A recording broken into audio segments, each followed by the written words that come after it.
Bismillah ar-Rahman ar-Rahim. Que la paix soit avec vous. Wassalamu alaikum wa rahmatullahi wa barakatuh.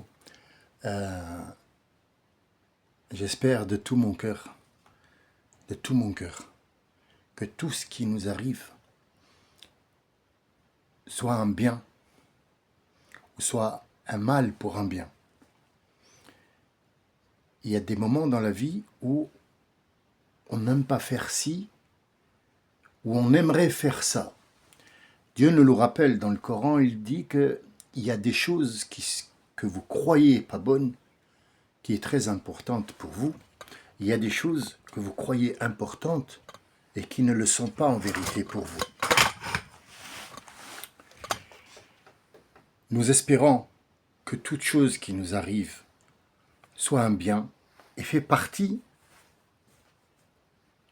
du plan d'Allah Azza wa Jal pour sa création.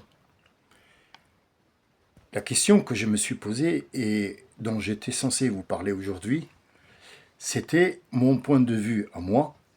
On est toujours bien d'accord que ce ne sont que des points de vue venant de moi, de mon expérience, de ce que j'ai lu, des livres que j'ai ouverts, de certaines choses dont je suis d'accord et certaines où je ne le suis pas.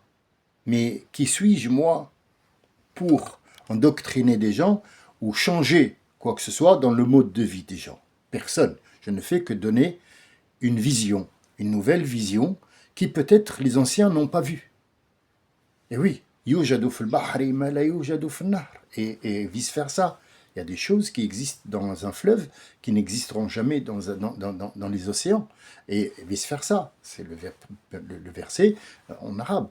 Donc en fait, si on se réfère à un livre qui est censé nous donner, si vous voulez, nous donner des réalités, des faits, et que ce livre est un miracle qui fonctionne à tout moment, dans les temps qui sont passés, les temps qu'on vit et les temps qui vont venir, c'est que il est infaillible.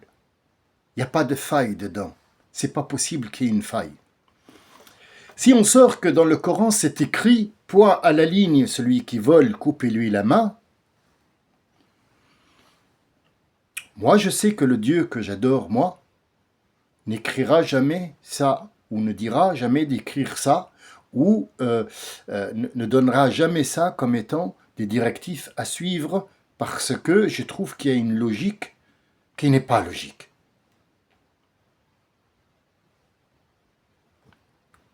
Il y a des gens qui vont me flinguer tout de suite avec 2 balles dans la tête pour me dire « C'est écrit !» Oui, mais là, toi d'abord tu es extrême, c'est écrit, tu l'as lu, on l'a lu, mais est-ce que l'écriture, il faut la prendre à la lettre ou c'est une parabole? Imagine que Dieu a donné effectivement cet ordre de couper la main à tous les voleurs. Dis-moi, mon cher ami, combien y aurait-il de manchots de nos jours, de manchots morts et de manchots qui vont venir? À mon avis, même ceux qui naissent, ils naissent direct avec une main en moins. Donc en fait, nous avons un souci. C'est que la lecture, elle a été mal interprétée. Il n'y a pas d'autre solution. On ne peut pas croire que cette écriture doit être prise à la lettre comme ça. Sinon, c'est plus un Dieu. Parce que le Dieu véritable a dit celui qui va jeûner à des conditions, mais s'il est malade ou quoi que ce soit, et il a répété 2 fois de suite, donc en fait, il faut prendre compte de cette histoire et de ne pas... excusez-moi, parce qu'il y a les oiseaux qui crient dehors. Ils attendent de mon arrivée avec impatience. Alors, même dans le pèlerinage, dans les interdictions qu'il a fait, il a toujours émis des exceptions parce que lui, il a le savoir absolu. Il sait qu'il y a des gens qui ne pourront pas. Donc, avant même que le Coran soit écrit, avant même que la vie soit faite, avant même que l'explosion fasse le Big Bang, Allah subhanahu wa ta'ala, il a pris en compte les gens qui ne pourront pas. Donc, il leur a mis dans ce texte de loi une petite porte de sortie pour qu'il puisse faire aussi le jeûne ou ne pas le faire au milieu des gens qui le font. Et ce n'est pas une obligation, c'est un plus, c'est un truc avec lequel tu te rapproches de Dieu. Alors, histoire de couper la main, c'est vrai que c'est écrit, mais quelle est l'interprétation?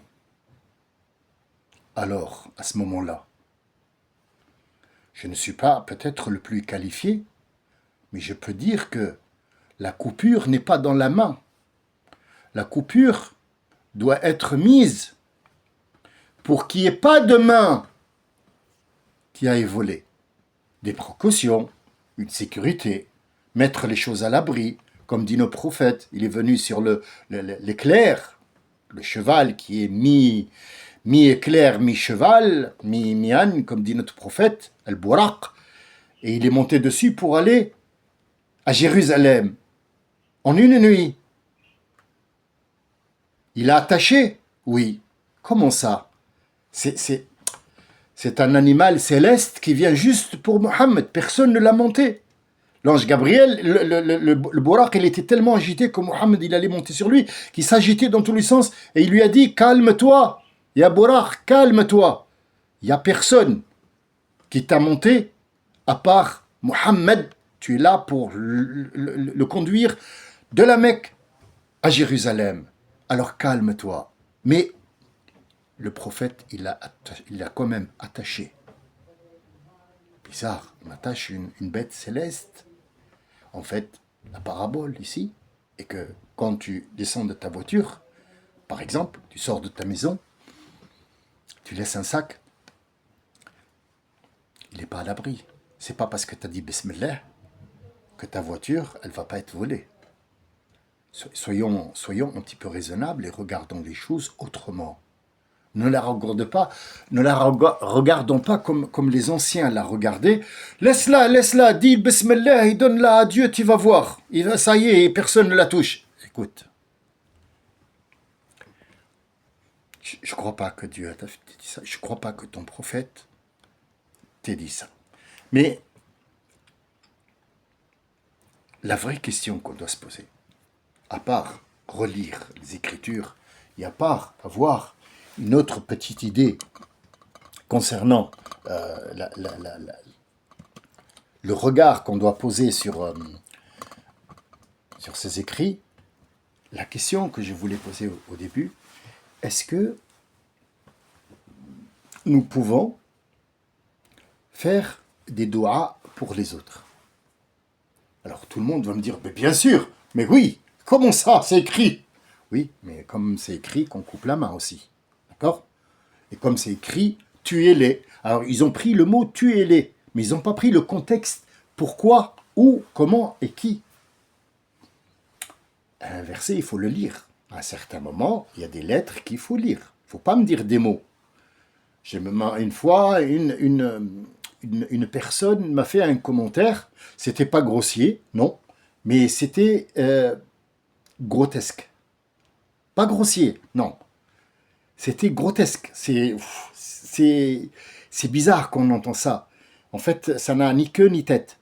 Quand j'ai dit El de Allah, le alif et l'em, deux lettres de l'arabe littéraire, quand on les met devant un nom ou une chose, le nom de, par exemple, la porte, la, elle remplace la. C'est un pronom personnel qui nous dit que cette porte, elle est connaissable. On connaît la porte. Mais quand on dit une porte, on ne sait pas laquelle. Donc elle, ici, elle vient se mettre devant les noms des choses ou des personnes pour nous dire dans la phrase que cette personne ou cette chose est connue. Elle. Donc le commentaire qu'il m'a fait, elle m'a dit « Non, elle, tu connais rien du tout, tu sais rien du tout. Elle, c'est pas ça. Elle, c'est fait parce que, par exemple, comme dit Gabriel, Michel. » J'ai pas compris. J'ai pas compris. C'est ni queue ni tête, en fait. C'est quoi cette histoire? Mais je dis, mais madame ou monsieur, je sais pas, c'était une dame, je pense.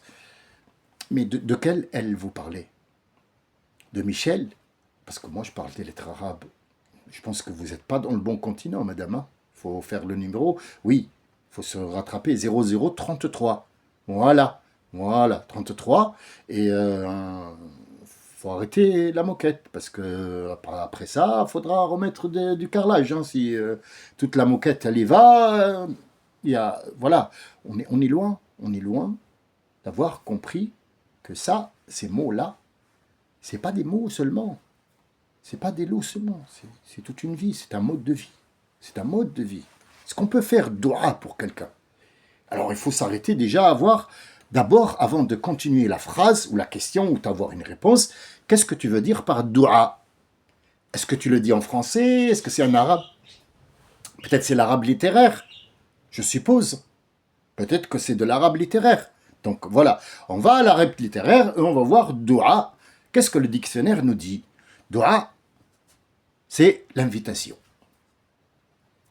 Tu fais une da'wa pour quelqu'un, da'a al-ra'is et l'autre ra'is à une réunion d'État. Il a fait un appel à une invitation. Invitation se dit poliment, mais un appel, c'est-à-dire viens. C'est un appel. Donc, est-ce que c'est le même sens que ad-du'a qur'aniyan ou pas? Ad-du'a pour l'être humain, c'est un appel. Tu appelles ton frère, tu appelles Dieu, tu le loues, ou alors tu lui demandes. Tu demandes. Tu l'appelles pas. On n'appelle pas Dieu. C'est pas ton copain. C'est pas ton copain. Mais tu le supplies. Depuis qu'on est né, on n'arrête pas de le supplier pour qu'il nous donne de l'air. Dis-moi que tu ne respires pas. À chaque fois que tu fais une inspiration, tu l'as supplié de te donner. Parce que imagine qu'on te bouche le nez et la bouche, montre-moi ce que tu vas faire. Tu vas supplier qu'on te laisse respirer, donc tu supplies Dieu. Mais Dieu te l'a un petit peu allégé, il t'a dit demande-moi, regarde toute sa signorie, comment il te fait plaisir, demande-moi, appelle-moi, appelle. Mais est-ce que c'est le même appel? Non. Il a remis en place les gens qui venaient chez le prophète, il a dit alladhina yunaduna ar-rasoul mithla nida'uhum ba'd li ba'd. Je vous explique tout de suite. Ceux qui appellent le prophète par son nom, Mohammed, viens. Faites très attention. On lui dit Ya Rasulallah. Vous lui devez le respect. Tu l'appelles pas par son nom parce que c'est pas ton copain. Alors que dire? Que dire de Dieu? Et pourtant Dieu t'a dit, tu m'appelles, je suis là. Mais est-ce qu'on peut lui demander de pardonner à quelqu'un? Est-ce qu'on peut lui demander de modifier la vie de quelqu'un? Est-ce qu'on peut lui demander de faire de quelqu'un un homme riche ou un homme pauvre? Est-ce qu'il accepte de nous des doigts concernant d'autres? Non, il n'y a pas d'intermédiaire entre toi et Allah. C'est à toi de demander. Et si tu ne sais pas faire doigt, tu ne sais pas demander, il te l'a écrit. Tout le Coran est fait de doigts. La première dua qu'il y a, Alhamdulillahi Rabbil Alamin, Ar-Rahman Ar-Rahim, Malik Yawmiddin, Iyaka na'budu wa Iyaka na'budu. Qu'est-ce que tu demandes? Ihdina as-sirat al-mustaqim. Il te donne une demande écrite que tu dois lire pour qu'il te donne quelque chose que tu ne demanderas jamais. Parce que l'être humain ne demande que l'argent, le pouvoir, les femmes demandent la beauté, les machins, talons. Ya Rabbi, faites en sorte que ma voiture, elle risque rien demain. Ya Rabbi, faites en sorte qu'il m'accepte au carrefour pour faire la caissière. En fait, des trucs à la con. Un truc à la con. Mais est-ce que la maman peut dire Ya Rabbi, faites en sorte que ma fille soit acceptée dans ce travail? Est-ce que c'est possible de faire dua de la maman pour la fille? Quand elle va dans un entretien, elle est acceptée parce que la maman, elle a fait dua. Ça y est. Est-ce que quelqu'un, quand il est malade, il part chez le shir, ou je sais pas comment il appelle là, le truc là, le shir, ou je sais pas quoi, et le shir il va dire Rabbi, vas-y, guéris-le, guéris-le. C'est moi le shir, je te parle. Est-ce que c'est possible ça? Est-ce que c'est possible?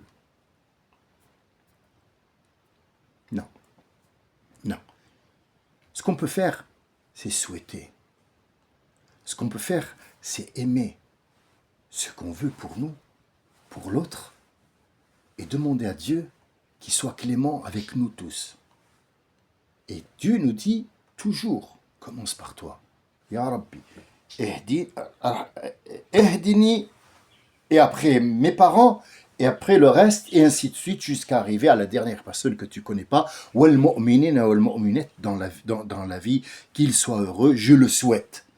Mais je prie pas Dieu, je lui demande pas de faire, parce que Dieu a pour chacun de nous un plan. Voilà, je vais être très court aujourd'hui, parce que je suis encore un petit peu ému sur le choc de ce qui est arrivé ce matin.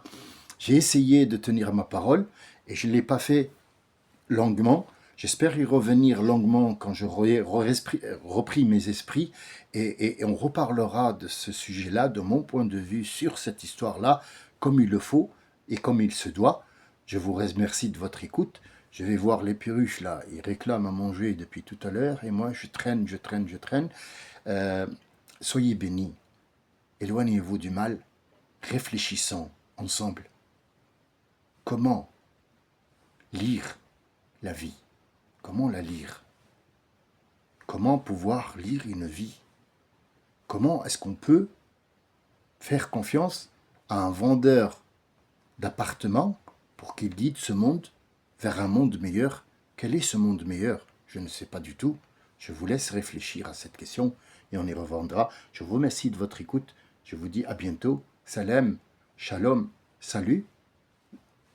Et auf Wiedersehen, bien sûr. On n'oublie pas nos frères en Allemagne. Salam alaikum.